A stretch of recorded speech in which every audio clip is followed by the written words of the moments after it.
cubs roared, all 6 of them. Tiny fangs, puffed up chests, little claws clicking on the floor. They thought it would work. It always worked on the Vrath nannies. The human didn't move. She looked at them. Then she took a slow breath, and she roared back. Not a scared roar, not a warning roar, a real one, from somewhere deep, from somewhere old.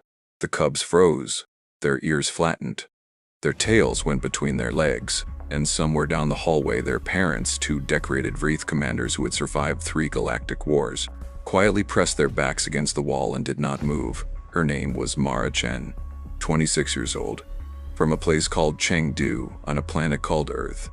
She had applied for the Galactic Exchange Childcare Program because she liked kids. The application had asked for experience.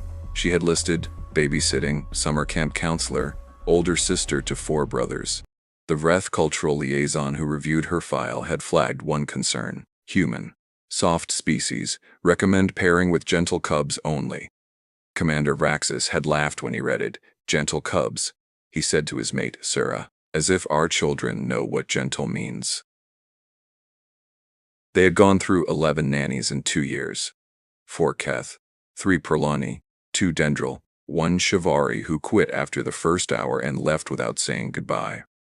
The cubs, named Crix, Yava, Tova, Bren, Liss, and the youngest, Little Fen, were by every galactic standard a lot. They bit, they climbed, they shrieked at volumes that could shatter glass.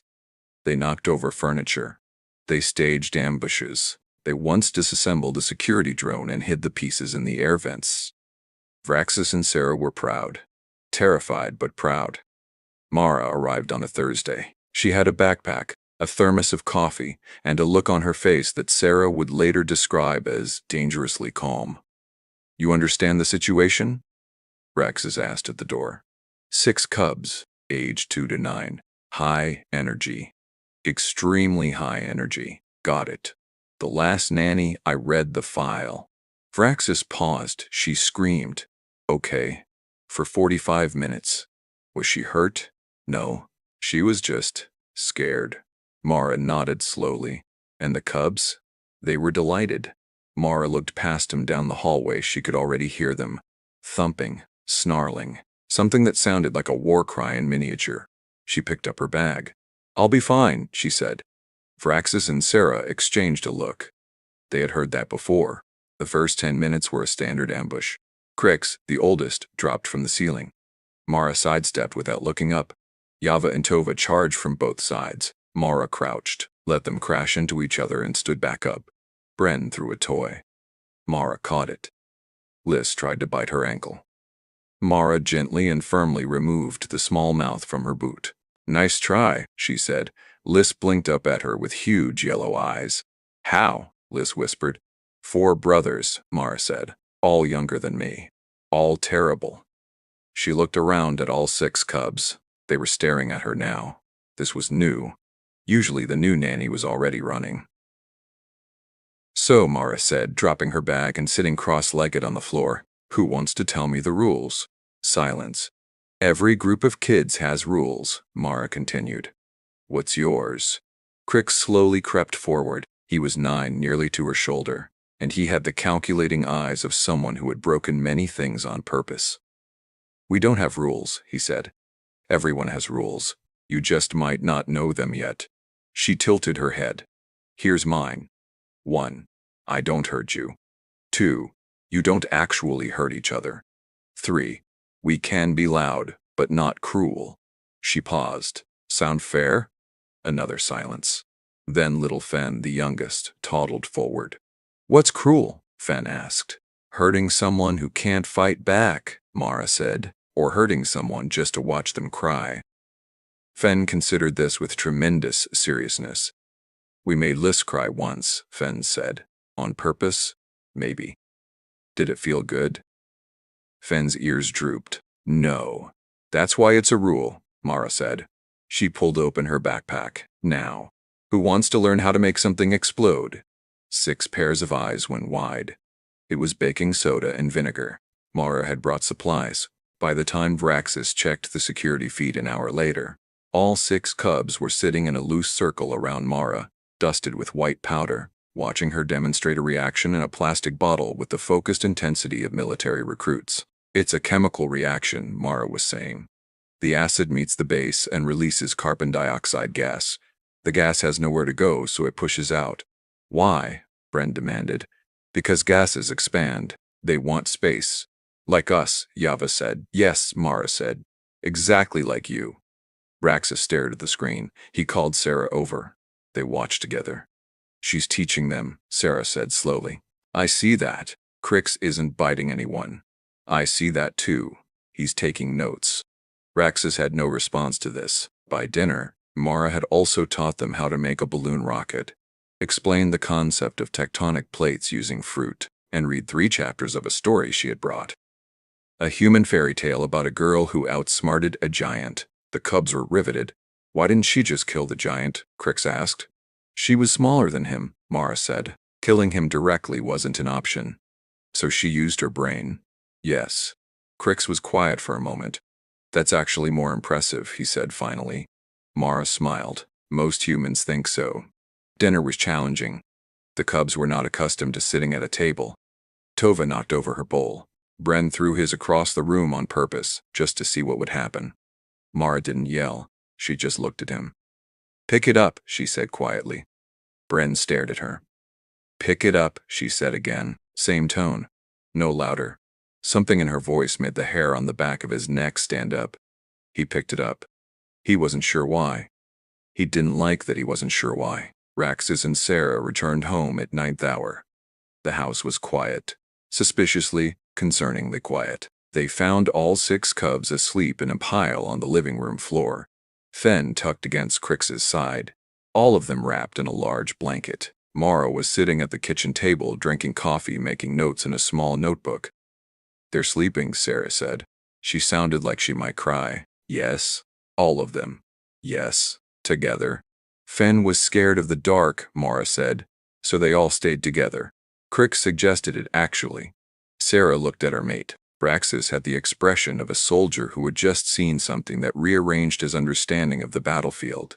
"How did you do it?" he asked. Mara shrugged. "I just treated them like people." A pause. "Small, chaotic, occasionally violent people," she added. "But people." They asked her to come back the next day, and the day after. By the end of the week, it was a standing arrangement. By the end of the month, the cubs treated her arrival like a festival. Fen ran to the door the moment she heard the chime. Crix pretended not to care and then showed up immediately anyway. Liz had started a collection of human chemical reactions in a notebook of her own. Something was happening. Something the Vreth neighborhood could not entirely explain.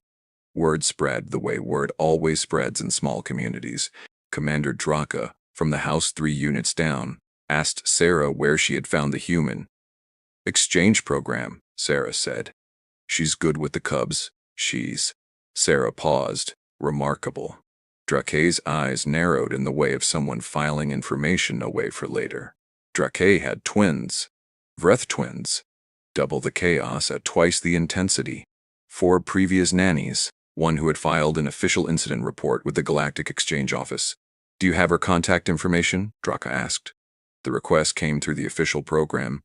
Mara accepted. She arrived at Drake's home with her backpack and her thermos and her dangerously calm face. The twins were named Rook and Vor. They were 7 years old. They had worked out a coordinated attack strategy. Mara could tell immediately. The way they positioned themselves. The way their eyes flicked to each other before they moved. "You've done this before," she said. They froze. The angle of approach, left and right simultaneously. "You've practiced." Rook's eyes narrowed. "How do you know that?" "I have 4 brothers," Mara said. 2 of them were twins. A pause. "Human twins?" Vor asked. "Yes." "Are they difficult?" "They put a frog in my shoe every single morning for 1 entire year." Rook and Vor looked at each other. "We respect that," Rook said. "I know," said Mara. "Let's talk about what else you want to learn." By the 3rd month, Mara had a waiting list. 7 Vreth families, 2 Keth, 1 Dendril couple who had heard the stories secondhand and sent a very formal inquiry. The Galactic Exchange Office was confused. Their intake coordinator, a Porlani named Zale, called Mara in for a review. We're seeing an unusual pattern, Zeal said carefully. Okay. All positive. No incidents. No formal complaints. Zeal looked at her notes. One family reported that their cubs are now asking to learn things. That's good, Mara said. Another family said their eldest has started sleeping through the night for the first time in 2 years. He was just overstimulated, Mara said. We worked out a wind-down routine. Zeal set her notes down. What exactly are you doing with these children? She asked. Mara thought about it. Reading to them, she said. Science experiments, stories, making rules they can understand, teaching them that being smart is better than being loud. She paused. Although loud is also fine sometimes. You're not afraid of them? No, not at all. They're children, Mara said. Zeal stared at her. They have claws, Zeal said. So do cats, Mara said. I grew up with free cats. The incident that changed everything happened on a Tuesday. Mara was watching Braxis and Sarah's cubs plus Draka's twins, an unofficial arrangement that had become very official very quickly, when Crix and Rook got into a real fight. Not a play fight, a real one. Over something small, something stupid. The way real fights between children usually start. Crix said something that hurt. Rook swung. Both of them went to the ground snarling, claws out, real force behind it. The other cubs scattered. Mara moved. She stepped between them. Not around them. Between them. Crix's claws came down and she blocked the arm. Rook came in from the side and she turned, used his momentum, redirected him sideways. She didn't hurt either of them. She didn't yell. She just stopped it. Both cubs ended up on their feet, breathing hard, staring at her. What was that? Crix said. It wasn't a question. It's called Aikido, Mara said. It's a human martial art. You redirected us, Rook said slowly. You used our own force. Yes. You're not even big, Crix said. You don't need to be big, Mara said. You need to know angles. A long silence. Can you teach us that? Rook asked. Absolutely not, Mara said. You'll use it on each other. She paused. But when you're older, yes. Rook and Crix looked at each other. Something shifted between them. The fight was gone, replaced by something more interesting. Draka had watched from the hallway. She had come to check on the sound. She had expected to find chaos. She found Mara sitting on the floor, Rook and Crix on either side of her, all three of them talking quietly about momentum and angles and the physics of force. Draka went back to her home office. She sat down. She pulled up the research files she had access to through her military clearance. She searched human physical capabilities, close quarters, defensive arts. She read for a long time. The file was called Xenobiological Assessment, Human Species, Physical Parameters. It had been written by a galactic sciences team 3 years prior. Most of it was dry biology, bone density, muscle composition, nervous system response time. But one section caught her eye. Humans originate from a high-gravity world relative to the galactic average. Standard surface gravity of Earth is approximately 1.0 g, placing it in the upper 12th percentile of inhabited worlds. Additionally, Earth's evolutionary history produced a predator-prey dynamic of unusual intensity. She kept reading. Human skeletal structure is designed to absorb and distribute impact at levels considered extreme for comparably sized species. Humans are capable of what is known among their own scientists as persistence hunting, a strategy in which they pursue prey over vast distances at sustained speeds, using the prey's own panic response against it. She scrolled further. Perhaps most significantly, human children, unlike the young of most species, engage in rough physical play from an extremely early age. This play, which often involves wrestling, climbing, falling, and impact, is both normal and developmental. Human adults who grew up in these conditions are functionally preconditioned to physical chaos in ways that are difficult to replicate through training alone. Draka stopped reading. She looked at the door. Down the hallway she could hear Mara's voice, low and even, telling the cubs a story. She called her mate. I need you to come home, she said. I'm in a briefing. I know. Come home anyway. Is something wrong? Draka thought about it. No, she said. Something is very right. I just need you to understand what it is. Commander Vraxis had been in 3 wars. He had stood on the bridge of a ship under fire and not flinched. He was, by any measure, a creature accustomed to threat assessment. When Draka showed him the research file and told him what she had seen in the hallway, he sat very quietly for a long time. She walked between them. Draka said. Crix had full extension on the claw strike. She blocked it, bare hands. She's a babysitter, Raxus said. She's a human, Draka said. Read the file. He read the file. He got to the section about persistence hunting. He read it twice. They evolved to chase things until they fell over from exhaustion, he said. Yes. And they consider this normal. It's in the biology section under standard hunting behaviors. Raxus was quiet for another long moment. She told me she was fine on the first day, he said. She looked at my children who had destroyed 11 nannies, and she said she'd be fine. And she was, Draka said. Because of course she was, Raxus said slowly. She grew up roughhousing with human children. She probably considered our cubs manageable. The silence stretched. We've been worried about her this whole time, Raxus said. Yes, we kept checking the feeds to make sure she was okay. Yes, she was never in any danger. No, Draka said. She wasn't. Raxus brought it up carefully. He waited until Mara was leaving, cubs finally in bed, Fen already asleep on her feet. Can I ask you something? He said at the door. Sure. The first day. When I warned you about the cubs. He paused. Were you worried? Mara considered the question with what he was starting to recognize as her genuine consideration face, the one where she actually thought before she spoke. A little, she said finally. Unfamiliar environment. New species. I wasn't sure of their limits. Their limits. How far they'd push before they stopped. What signs to watch for? Every kid is different. She tilted her head. Why? I want to understand, he said. From a threat assessment perspective. Oh. Mara laughed softly. You mean were they dangerous to me? Yes. She smiled. Not unkindly. Commander, she said. I once babysat 4 human boys between the ages of 5 and 11. During a blackout. In a thunderstorm. For 9 hours. He stared at her. Your cubs, she said gently, were delightful. She said goodnight and walked down the path to the transit station. Raxus stood in the doorway for a long time. He told the story at the officers' mess the next evening. He expected skepticism. He got riveted attention. She blocked a Vreth cub strike, Commander Palik said. Full extension. Crix is 9, Raxus said. He's got 20 kilos on her. And she redirected him. Sideways. Smooth. Like she did it without thinking. Because she probably did, said Lieutenant Sarah, who had read more xenobiology than anyone at the table. Humans have this thing called muscle memory. Movements they've performed enough times become automatic. If she grew up managing physical children, her body knows how to handle that without her brain having to engage. That's terrifying, Palik said.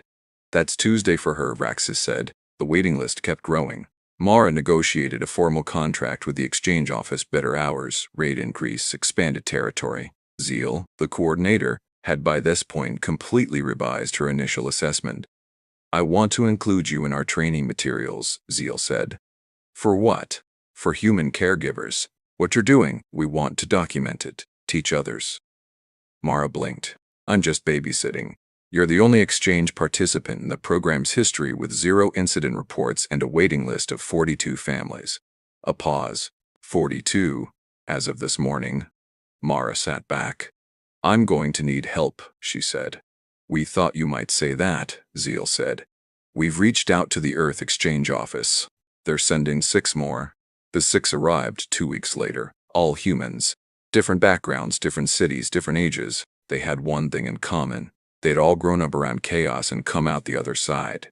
There was Danny, who had worked at a nature summer camp for 12 years. There was Marcus, who had 4 younger siblings and a degree in early childhood education. There was Preya, who had been a pediatric nurse and still moved through a room like someone who had learned to be calm at the center of a storm. There was Joel, who was the youngest of 9 children and had the look of someone who had never once been the most chaotic person in any room.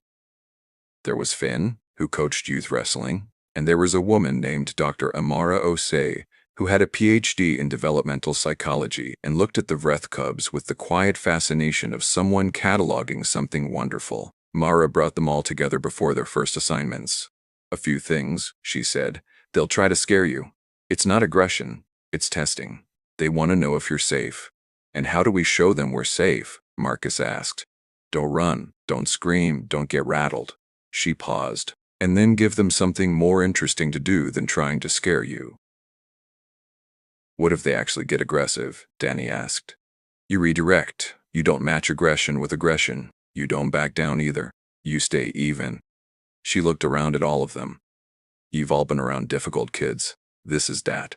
Different anatomy, same instincts." Dr. O.C. was smiling quietly. "What?" Mara asked her. "Nothing," O.C. said. "I'm just thinking about how every child expert in history figured this out independently. Meet them where they are. Hold the line without breaking the relationship." She looked at the window. "Doesn't matter what planet they're from." The results were immediate and astonishing, and very quickly attracted the attention of people outside the exchange office. The first report came from the Department of Interspecies Relations, then from the Galactic Child Care Regulatory Board, then, quietly, from the Vreth Military Family Support Division.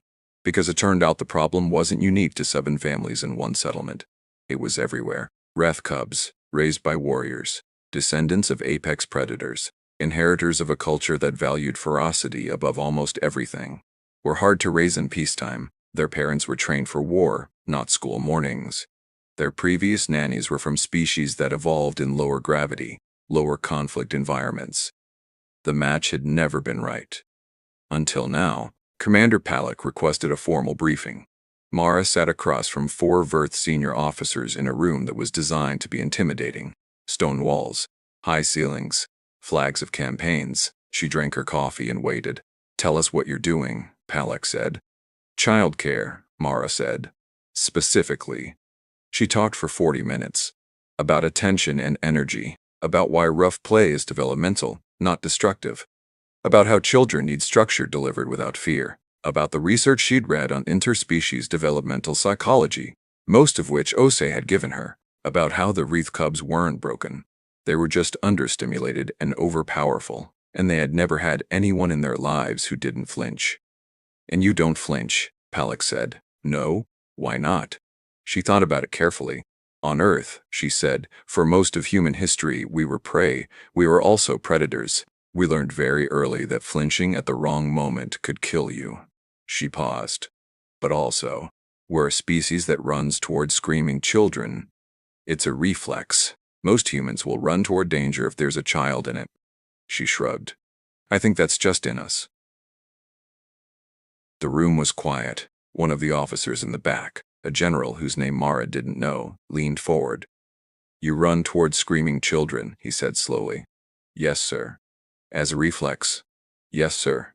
"Not trained, just instinct?" "Yes, sir." Another silence. "That's one of the most terrifying things I've ever heard," he said. Mara tilted her head. "Why?" "Because that means nothing about your situation has to be rational for you to engage." He looked at her steadily. "You'll run toward screaming children in a burning building, on an enemy ship, in a war zone." She hadn't thought about it that way before. "Yes," she said carefully. "How many humans are like this? Most of us." The general looked at Palak. Something passed between them. "I think," the general said slowly, "we have been very significantly underestimating your species." They expanded the program, not just childcare. The formal report that went up to the High Council used careful language. Humans demonstrate unusual cross-species caregiving adaptability, physical resilience in high-energy youth environments, and instinctive conflict de-escalation behaviors previously unrecorded in the xenobiological literature.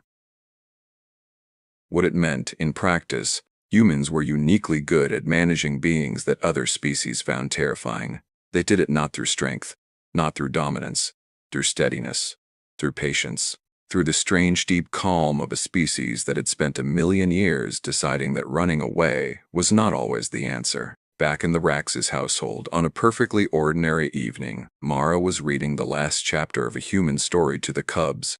The one about the girl who outsmarted the giant. Crix had read it before now. He'd gotten his own copy. But he still listened. At the end, Fen looked up from her spot against Mara's side. Why did the giant underestimate her? Fen asked. Because she was small, Mara said, and she seemed ordinary. But she wasn't. No, she wasn't. Was she scary? Mara thought about that. I think, she said slowly. She was the kind of thing that only looks scary after you understand her. Fen considered this with the enormous seriousness she brought to all important questions. Like you? Fen said. Mara laughed, soft and warm. Maybe, she said. Maybe like me. Later, after the cubs were asleep, Braxis found her in the kitchen. He had something in his hands, a small framed piece of text. Freed script.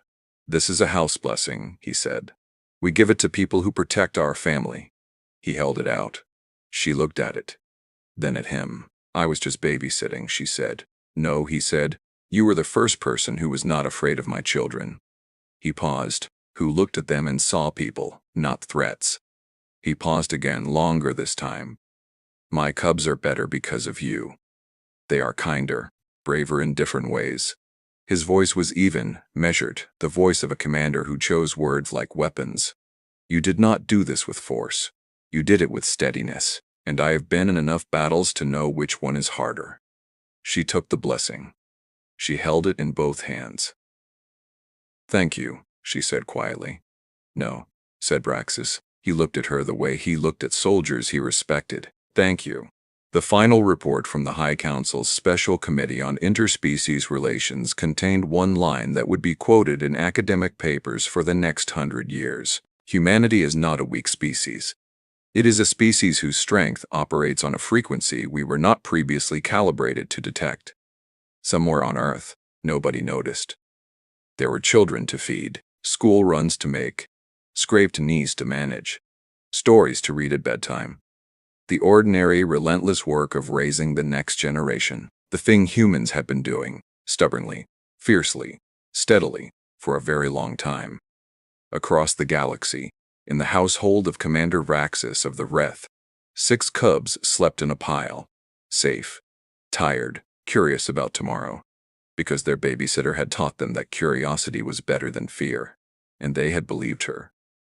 Because she had never, not once, given them a reason not to.